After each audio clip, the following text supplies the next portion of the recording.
In the meantime, you allow us to do what the law says should happen to criminals. And I would not want to say further than that for now, except that I am instructed to ensure that the banditry problem is resolved once and for all. I assure Kenyans, and I assure this committee, that I will make whatever sacrifices that are required to be made. I will stay focused until this problem is over. Even if it means Honorable Naisula coming to live in the North Rift. Not for a week, not for a month. We will stay there as long as it is necessary. Because, Honorable Speaker, when criminals, bandits, castle rustlers, terrorists, when they don't fear government, as Honorable Naisula has said, that culture that they raid today, they raid tomorrow, they kill police officers, they kill civilians, when that culture permits, then the legitimacy of the state is at stake. So we'll do whatever it takes. As soon as I take office, the number one assignment is to ensure we set free this country from criminals, from bandits, terrorists, and cattle rustlers. Not through press conferences. We will speak less because security does not require speaking. But I also want to assure the nation, the Honorable Chairman, we will follow the law. We will respect the Constitution.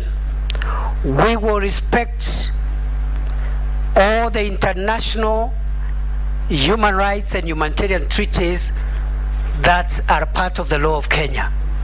But we will still do the job, because in some of the most secure countries, ruthlessness with criminals is matched with the respect for human rights. So law-abiding citizens don't have anything to fear. There will be no extrajudicial killings. There will be no abuse of human rights. But we will do to criminals what needs to be done for them under both national and international law.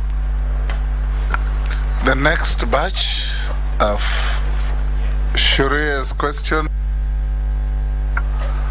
on issuance of travel documents. I think it says you didn't answer that. Yes, I think the Honorable Shuria, the issue of, particularly the issue of vetting in northern Kenya, is not a requirement of the law, it's an administrative measure. In light of the need to respect fundamental rights and freedoms and make sure that there is no discrimination, we will increasingly review the procedures for vetting to make them human rights friendly and friendly to the citizens of Kenya. But in the long term, Honorable Chairman, the long-term solution for that vetting problem, which is a bit uncomfortable, I must say, but is necessary, is when the country will adopt a unique identifier number at birth. An attempt was made under the Vision 2030, under the IPRS project, which was abandoned, and then the Huduma bill came and took over some of that effort and brought confusion. Some of the matters are in court, but the moment you are able to have a unique identifier number at birth, then you will not need to be vetted by anybody, because government will have the record of every child, every person born in Kenya. So the idea of vetting will go in the long term. But in the short term, please, we must secure our borders, and there are many ethnic consanguinities and relationships, especially in the north, with other ethnicities in neighboring countries. So it's not supposed to be a punishment on Kenyans. It's just meant to ensure that at least we secure our borders and make sure that we protect the Kenyan population.